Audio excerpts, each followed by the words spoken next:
എന്തൊക്കെയുണ്ട്? എല്ലാവർക്കും സുഖമാണ്. ഇന്ന് നമ്മൾ പോകുന്നത് എന്താ പറയാ, പാലക്കാടേക്കാണ് കേട്ടോ. പാലക്കാട് എന്ന് പറയുമ്പോൾ നമ്മൾ പാലക്കാടാണെങ്കിലും പാലക്കാട് നമുക്ക് 50 to 60 ആ ഒരു റേഞ്ചിൽ കിലോമീറ്റർ ദൂരമുണ്ട് കേട്ടോ. അപ്പോൾ എന്തായാലും നമ്മൾ പോകുന്ന കൽപ്പാത്തി അല്ലേ, അവിടെയാണ് കേട്ടോ. അപ്പൊ ഇനി ബാക്കി അവിടുത്തെ കാഴ്ചകളാണ്. ആരൊക്കെ ഉണ്ട് എന്ന് പറഞ്ഞല്ലോ. പുതിയ ഗിംബലൊക്കെ യൂസ് ചെയ്ത് മമ്മി, ആൽഫിൻ്റെ അമ്മ, പിന്നെ ആൽഫിൻ്റെ അച്ഛൻ, ആലിയ ഒരു ഫ്രണ്ട് കാണിച്ചു.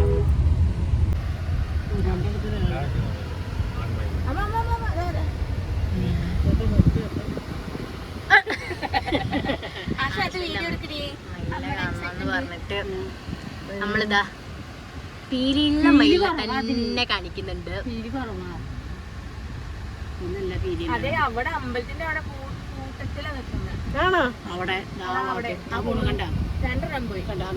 കുടുംബസമേതം പിക്കോക്ക് യാത്ര.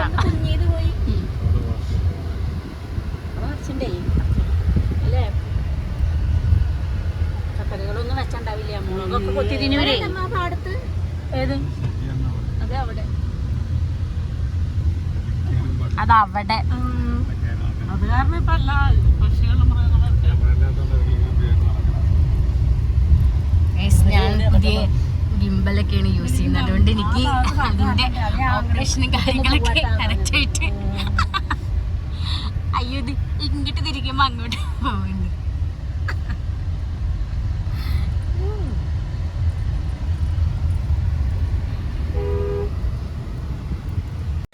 ഇത്രയും ദിവസം ഇവിടെ മഴയൊന്നും ഉണ്ടായിരുന്നില്ല കേട്ടോ നമ്മുടെ പാലക്കാട്. ഇപ്പോൾ ഇന്നലെയും ഇന്നുമായിട്ട് ചെറുതായൊരു മഴക്കാറും മഴയൊക്കെ ചെറുതായി തൂളിപ്പോകുന്നുണ്ട് കേട്ടോ.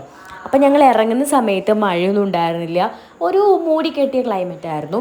പക്ഷേ നമ്മൾ കുറച്ചങ്ങ് കഴിഞ്ഞപ്പോൾ ചെറുപ്പളശ്ശേരിയൊക്കെ ഒന്ന് കഴിഞ്ഞ് മറ്റേ കടമ്പഴിപ്പുറം ആ ഒരു സൈഡൊക്കെ എത്തുന്നതിന് മുന്നേ തന്നെ മഴ ചാറി തുടങ്ങിയിട്ട്. പക്ഷേ ഒരു സൈഡിൽ കുറച്ചങ്ങ് പോയി കഴിഞ്ഞാൽ മഴ ഉണ്ടാവും, അത് കഴിഞ്ഞാൽ പിന്നെ ആ മഴയുടെ ഒരു അഡ്രസ്സില്ല.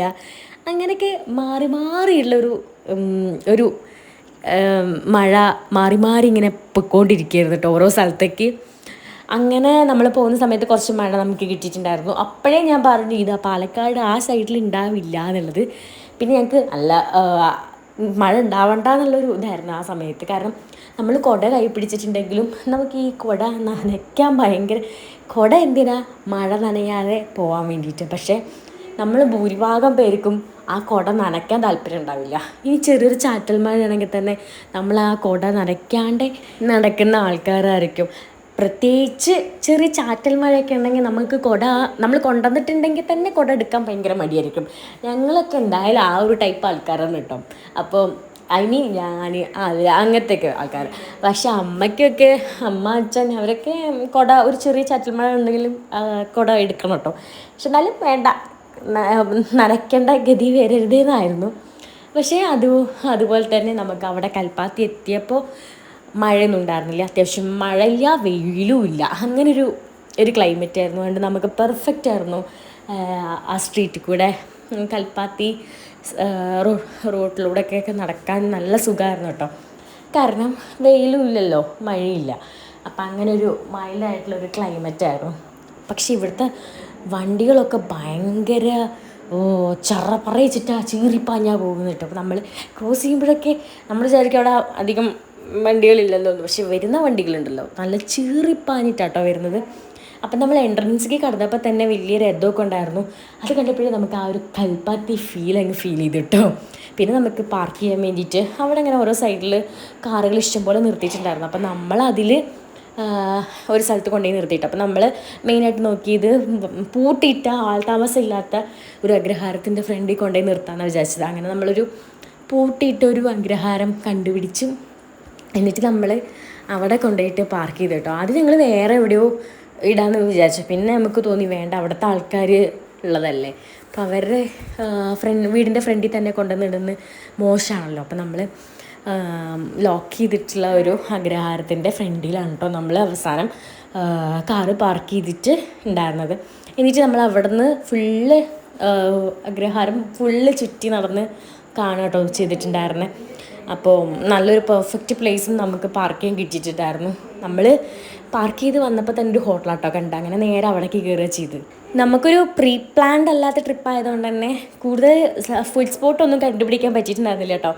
നോക്കിയിട്ടുണ്ടായിരുന്നില്ല സത്യം പറഞ്ഞാൽ, അതിന് വേണ്ടി മെനക്ക് ഇട്ടിട്ടുണ്ടായിരുന്നില്ല. പക്ഷെ നമുക്ക് ആഗ്രഹം ഉണ്ടായിരുന്നു, എനിക്ക് പ്രത്യേകിച്ച് ആഗ്രഹം ഉണ്ടായിരുന്നു മറ്റേ ഇഡ്ഡലി ഉണ്ടല്ലോ, രാമേശ്വരം ഇഡ്ഡലി, പൊടി ഇഡ്ഡലിയൊക്കെ അതൊക്കെ കഴിക്കണം എന്ന് ഭയങ്കര ആഗ്രഹം ഉണ്ടായിരുന്നു. മറ്റേ ചമ്മന്തിപ്പൊടിയൊക്കെ ഇട്ടിട്ടുള്ള സംഭവം. അപ്പം അതും പിന്നെ മീൽസ് പിന്നെ കഴിക്കണമെന്ന് ആഗ്രഹം ഉണ്ടെങ്കിലും നമ്മുടെ വയറ് സമ്മതിക്കുന്നില്ലായിരുന്നു. കാരണം നമ്മളിവിടുന്ന് ഓൾറെഡി കല്യാണ സദ്യ കഴിച്ചിട്ടാണല്ലോ പോയത്. അപ്പോൾ അതിനുള്ള ഗ്യാപ്പില്ലായിരുന്നു. പക്ഷേ ഇഡ്ഡലി കഴിക്കാൻ നല്ല ആഗ്രഹം ഉണ്ടായിരുന്നു. പക്ഷെ ചോദിച്ചപ്പോൾ നമ്മൾ പോയ സമയം റോങ് ആയിപ്പോയി. ആ സമയത്ത് അവിടെ ഇല്ലായിരുന്നു. അങ്ങനെ നമ്മൾ അവിടെയുള്ള കുറച്ച് സാധനങ്ങളൊക്കെ കേട്ടോ വാങ്ങി. അട, ബോണ്ട. അവരെ ബോണ്ട എന്ന് പറഞ്ഞു കഴിഞ്ഞാൽ നമ്മുടെ വടയില്ല, വട ഉരുണ്ട സാധനം. പിന്നെ പാൽഗോവയല്ല, മസാല മറ്റേ എന്താ പറയുക, മൈസൂർ പാക്ക് അങ്ങനത്തെയൊക്കെ സാധനങ്ങളാട്ടോ. പിന്നെ നെയ്യപ്പം മീൻസ് നമ്മുടെ ഉണ്ണിയപ്പം അവർ നെയ്യിൽ ഉണ്ടാക്കിയ സാധനം. പിന്നെ അങ്ങോട്ടൊരു തീറ്റയായിരുന്നു. എല്ലാം ഞങ്ങളെല്ലാവരും ഷെയർ ചെയ്ത് ടേസ്റ്റ് ചെയ്തു. നല്ല ക്രിസ്പി ആയിട്ടുള്ള വട ഒരു ഉരുണ്ട രൂപത്തിൽ, അതായത് നമ്മൾ ഉണ്ണിയപ്പമൊക്കെ ഉണ്ടാക്കില്ലേ അങ്ങനത്തെ ഒരു മസാല ബോണ്ടയുടെ ഒരു വലിപ്പത്തിൽ ഉഴുന്ന് വടയുടെ മാവ് വെച്ച് ഉണ്ടാക്കിയൊരു സംഭവമായിരുന്നു കേട്ടോ അത്. അപ്പോൾ അത് നല്ല ക്രിസ്പി ആയിട്ടുണ്ടായിരുന്നു. അങ്ങനെ അത് ഭയങ്കര ചൂടായിരുന്നു കേട്ടോ. അപ്പം നമ്മളിങ്ങനെ ചുട്ടുപൊള്ളുന്നതല്ല, ചൂടോടൊക്കെ നമ്മൾ ഊതി ഓരോ കഷ്ണങ്ങളൊക്കെ ഇങ്ങനെ കഴിച്ചു. പിന്നെ അത് കഴിഞ്ഞപ്പോൾ അട വന്നു. അപ്പോൾ പിന്നെ ഇത് പകുതിയൊക്കെ ഇട്ട് ചൂടൊന്ന് ആറട്ടെ വിചാരിച്ചിട്ട് ഞാൻ നേരെ അടയിലേക്കല്ല മറ്റേ മൈസൂർ പാക്കിലേക്ക് എൻ്റെ കൈ പോയിട്ടോ. അപ്പം എനിക്കിത് കണ്ടപ്പോൾ സത്യം പറഞ്ഞാൽ എൻ്റെ മനസ്സിൽ ആദ്യം ഓടി വന്നത് എന്താ അറിയോ, ദിയാകൃഷ്ണയുടെ അശ്വിൻ്റെ അമ്മ ഉണ്ടാക്കിയൊരു മൈസൂർ പാക്കില്ലേ, കറക്റ്റ് ഈ ഒരു ടൈപ്പായിരുന്നു, മോഡലായിരുന്നു. അതായത് നമ്മൾ കടയിൽ നിന്ന് വാങ്ങുന്ന മൈസൂർ പാക്ക് എന്ന് പറയുമ്പോൾ നല്ല മഞ്ഞ കളറിൽ 7 പീസൊക്കെ ആയിട്ടല്ലേ കിട്ടുക. അപ്പോൾ ആ ഒരു പീസല്ല ഇതെന്ന് പറഞ്ഞാൽ കറക്റ്റ് ഒരു കടലമാവിൻ്റെയൊക്കെ രുചി വരുന്ന നല്ല രസമുണ്ടായിരുന്നു കേട്ടോ. നല്ല രസമുണ്ടായിരുന്നു കഴിക്കാൻ. അപ്പോൾ അത് കണ്ടപ്പോൾ കറക്റ്റ് എനിക്ക് ദിയാകൃഷ്ണയുടെ അശ്വിൻ്റെ അമ്മ ഉണ്ടാക്കിയാന്ന് അവരെ യൂട്യൂബ് ചാനലുണ്ടായിരുന്നല്ലോ, ആ ഒരു മൈസൂർ പാക്കിൻ്റെ റെസിപ്പി, അതാണ് കേട്ടോ എനിക്കിത് കണ്ടപ്പോൾ ഓർമ്മ വന്നത്. അത് നല്ല രസമുണ്ടായിരുന്നു. അങ്ങനെ ഞാനും ആദ്യമാണ് മിക്കതും അത് കഴിച്ചത്. കാരണം മധുരം അവരൊന്നും അധികം കഴിക്കില്ല. അപ്പോൾ ഞാനും അതിൽ കഴിച്ച്. പിന്നെ നമ്മൾ അട എന്ന് പറയുന്നത് ഇതിൽ മറ്റേ അവിയലുണ്ടല്ലോ, അതാണ് കേട്ടോ നാളികേരത്തിന് പകരം ചേർത്തിട്ടുള്ളത്. അത് നല്ല നെയ്യിൽ, ഇവരെന്തിനും നെയ്യ് ചേർക്കും തോന്നുന്നു, എനിക്കറിയില്ല. പക്ഷേ നെയ്യിൻ്റെ ഒരു ടേസ്റ്റ് ഉണ്ട്. അപ്പോൾ അത് നല്ല ശർക്കരയിൽ ഉണ്ടാക്കിയിരിക്കുക കേട്ടോ. നല്ല രസമുണ്ട്. ശർക്കരയും അവിയലും ചേർത്തിട്ട് അടയിൽ വെച്ചിട്ടുള്ളത് നല്ല ടേസ്റ്റ് ഉണ്ടായിരുന്നു. അപ്പോൾ അത് 3 വാങ്ങിയിട്ടുണ്ടായിരുന്നു, എല്ലാം 3. മറ്റേ നെയ്യപ്പം മാത്രം 2 കേട്ടോ. ഇതെല്ലാം തിന്നതിന് ശേഷം ഒരു പകുതി ആയപ്പോഴാണ് ഞങ്ങൾ നെയ്യപ്പം കൂടെ ട്രൈ ചെയ്തത്. അത് പക്ഷേ കുറച്ച് മൈൽഡായിട്ടുള്ളൊരു മധുരം മാത്രമേ ഉണ്ടായിരുന്നുള്ളൂ. പിന്നെ അതെല്ലാം കഴിക്കാനുള്ള ഗ്യാപ്പ് ഉണ്ടായിരുന്നില്ല. എല്ലാവരും വയറൊക്കെ അത്യാവശ്യം ഫുള്ളായിരുന്നു. പക്ഷെ എന്നാലും ഞങ്ങൾ ആ ഒരു ഇതിൽ നമുക്ക് ടേസ്റ്റ് ചെയ്തൊക്കെ ഉള്ള ഒരു ക്യൂരിയോസിറ്റിയിലെല്ലാം ടേസ്റ്റ് ചെയ്ത് നോക്കിയിട്ടോ. അപ്പോഴും എൻ്റെ മനസ്സിങ്ങനെ രാമേശ്വരം ഇഡ്ഡലി, ആ ഒരു നല്ല വലിയ വട്ടത്തിലുള്ള ചമ്മന്തിപ്പൊടിയൊക്കെ വിതറിയിട്ടുള്ള ആ ഒരു ഇഡ്ഡലിയിലേക്കായിരുന്നു എൻ്റെ മനസ്സ്. എന്ത് ചെയ്യാനാ, അതില്ലല്ലോ. പിന്നെ ഇങ്ങനെ കഴിച്ചുകൊണ്ടിരിക്കുന്നതിൻ്റെ ഇടയിൽ ഒരു സംഭവം ഉണ്ടായിട്ടോ. എൻ്റെ ചായയിൽ ഈച്ച വീണു. പക്ഷെ ഞാനത് വീഴുന്നത് ഞാനും കണ്ടു, ആ ചേട്ടനും കണ്ടു, അവിടുത്തെ കടയത്തെ ചേട്ടൻ കണ്ടു. അപ്പോഴേ ആ ചേട്ടൻ പറഞ്ഞു ഈച്ച എന്ന് പറഞ്ഞാൽ, എന്നിട്ട് ആ ചേട്ടൻ തന്നെ ചായ കൊണ്ടുപോയി മാറ്റി തന്നു കേട്ടോ. അപ്പോൾ ഭയങ്കര ഈച്ച ശൈലിയുണ്ട്. അപ്പോൾ നമ്മൾ കിട്ടിയ ഉടനെ തിന്നണം, അത് കിട്ടിയ ഉടനെ കഴിക്കണം എന്തായാലും, അല്ലെങ്കിൽ ഇതുപോലെ ഈച്ച പണി പറ്റിക്കും. അപ്പോൾ ആ ചേട്ടൻ പറഞ്ഞു ഇനി വെച്ചുകൊണ്ടിരിക്കേണ്ട, വേഗം കുടിച്ചോ അല്ലെങ്കിൽ അടച്ചു വെച്ചോ എന്ന്. അങ്ങനെ അതൊക്കെ കഴിച്ച് ഞങ്ങൾ പുറത്തിറങ്ങി.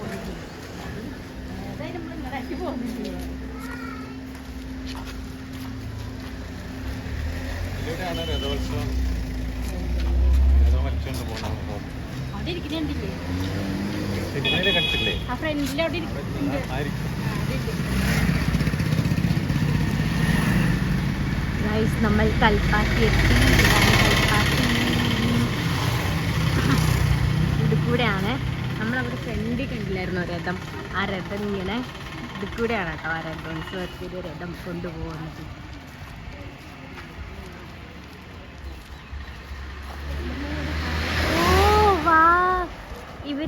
ഇവരെ ട്രാക്ക് ചെയ്യുന്ന കണ്ടോ? നിങ്ങളെ രണ്ടുപേരും ട്രാക്ക് ചെയ്യുന്നുണ്ട്. ഇവരെ രണ്ടുപേരും ആരെ ട്രാക്ക് ചെയ്യുന്ന? ആരുടെ മണ്ടയിൽ കണ്ടോ? ഞാൻ ആരെ മൂവ് ചെയ്തത് മൂവ് അപ്പൊ നിങ്ങള് നടക്കുമ്പോ ഇല്ലേ, നിങ്ങളെ സൈഡിക്ക് തിരിയും. അവര് ഗ്ലാമർ ഉള്ളതുകൊണ്ടാണോ?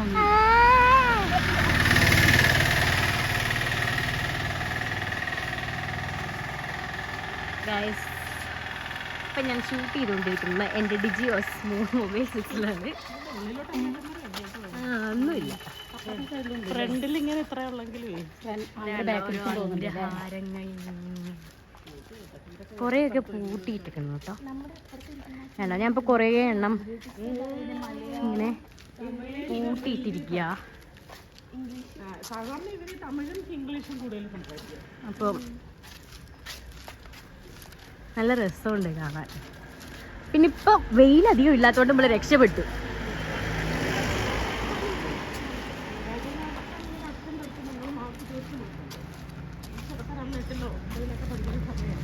നല്ല രസമുണ്ട് കേട്ടോ കാണാൻ. ഫുൾ അഗ്രഹാരങ്ങളും കാര്യങ്ങളൊക്കെ ആയിട്ട്. പക്ഷെ നല്ല നല്ല സ്പീഡിലാണ് വണ്ടികളൊക്കെ പോകുന്നത്.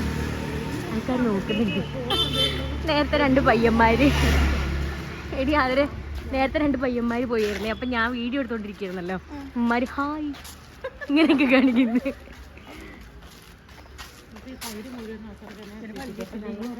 ഇല്ല, ഇത് കൽപ്പാത്തിയിലെ നഗര ജനകീയ ആരോഗ്യ കേന്ദ്രം കൽപ്പാത്തി.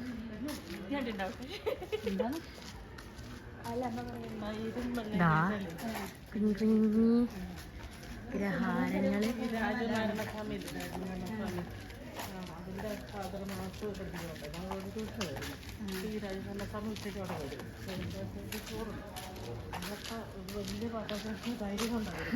മമ്മി കല്യാണത്തിന് പോയ പൂവൊന്നും അയച്ചിട്ടില്ല കേട്ടോ. കുഞ്ഞിക്കടകൾ കണ്ടോ.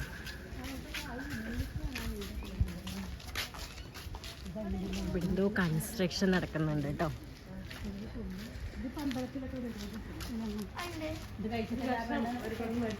അരളിയല്ലേ ഇത്?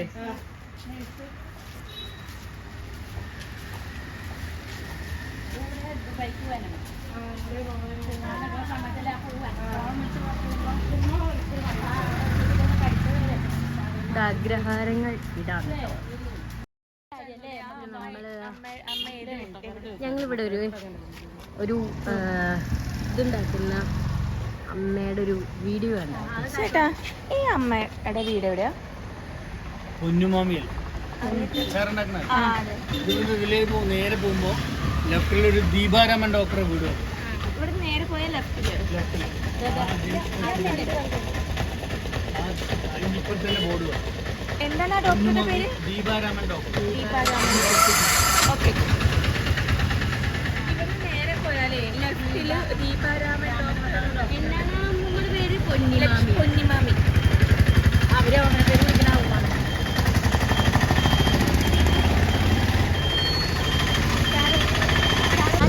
അമ്പലം ഇത് എൻ്റെ കല്യാണ മണ്ഡപം ഉണ്ടോ. ഞാൻ പെട്ടെന്ന് അമ്പലം ശ്രദ്ധിക്കാൻ വന്നപ്പോൾ അതാണെന്ന് വിചാരിച്ചു.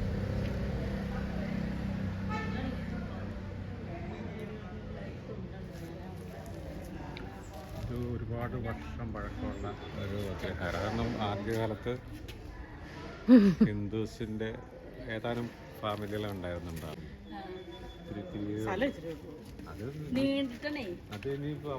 പക്ഷെ ഇത് ഫോൺ ലോക്ക് ആക്കാത്തോണ്ട് എനിക്ക് വാണിംഗ് വരുന്നുണ്ട്. ഇത് എങ്ങനെ ലോക്ക് ആക്കാന്ന് എനിക്ക് അറിയുന്നില്ല. കണ്ടോ, ഒരു ബിൽഡിങ്ങിന് എത്ര ഫാമിലി ആയിരിക്കും താമസിക്കുന്നത്? ഓരോ ഡോറും ഓരോ വീടാ.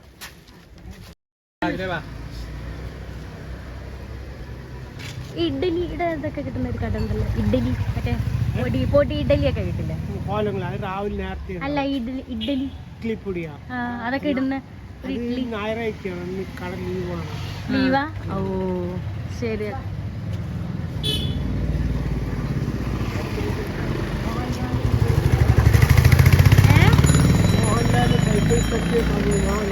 മോഹൻലാൽ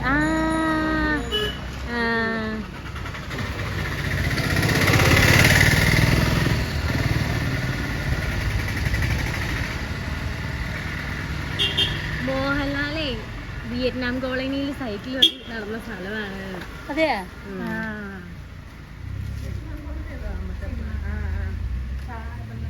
ഈ സ്ഥലത്ത് കൂടെയാണ്.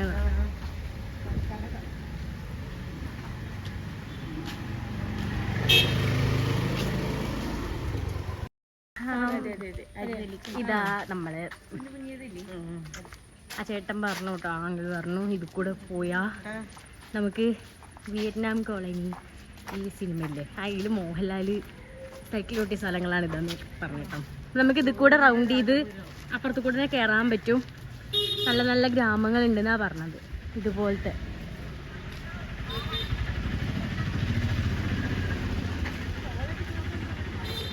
ചവിട്ടരുത് കേട്ടോ. അയ്യോ കോല കാണിച്ചു കൊടുത്തിട്ട് വീഴാറുണ്ട് കോല.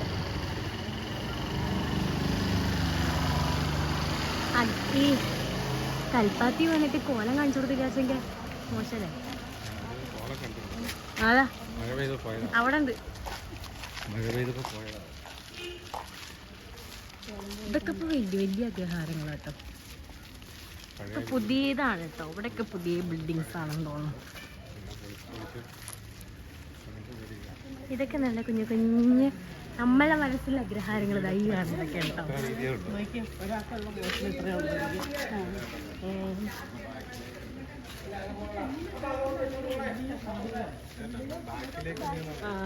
ആ ബാക്കിലോട്ട് സ്ഥലമുണ്ട്, ഫ്രണ്ട് ഇല്ലെന്നേ ഉള്ളൂ.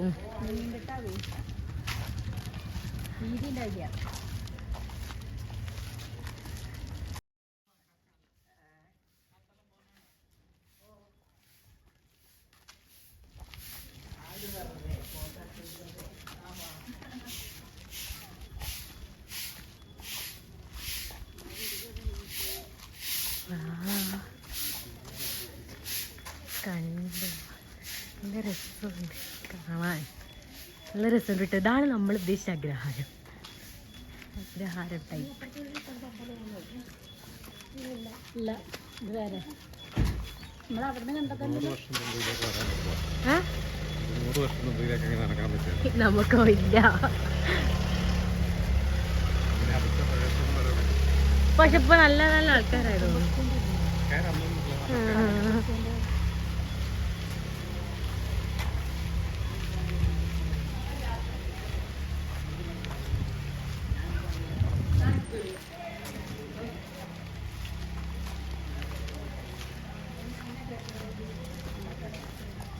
അവിടെ കാണാനുണ്ടോ ഒരു ടെമ്പിൾ? എവിടെ? അതിൻ്റെ ഉള്ളിൽ കണ്ടോ? എനിക്ക് പിള്ളേരെ കാണണം. അതിൻ്റെ രഥത്തിൻ്റെ ഉള്ളിൽ പിള്ളേരിരിക്കുന്നുണ്ട് കേട്ടോ.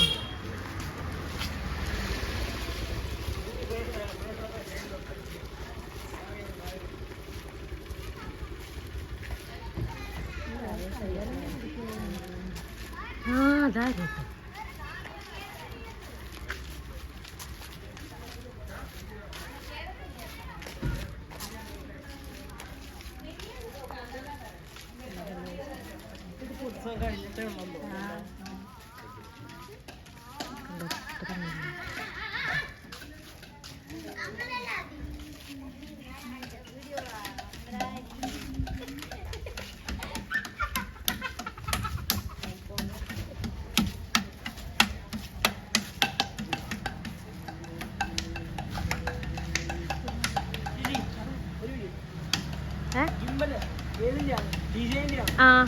Osmo mobile 6. ഇത് ഓഫർ ഉണ്ടായിരുന്നു 9,000. യെസ്, ഫേസ് ട്രാക്കിങ്ങും ഞാൻ പഠിച്ചു വരുന്നുള്ളൂടാ ചെറുതായി. ഇപ്പൊ ഓക്കെ ആയിട്ട് വരുന്നുള്ളൂ. ട്രയലാ. സൂമിങ് ഉണ്ട്. നല്ല സ്റ്റെബിലിറ്റി ഉണ്ട്. 9K. ആ 10K ആണ് ഫ്ലിപ്പ്. ശരിയുള്ള സ്ഥലം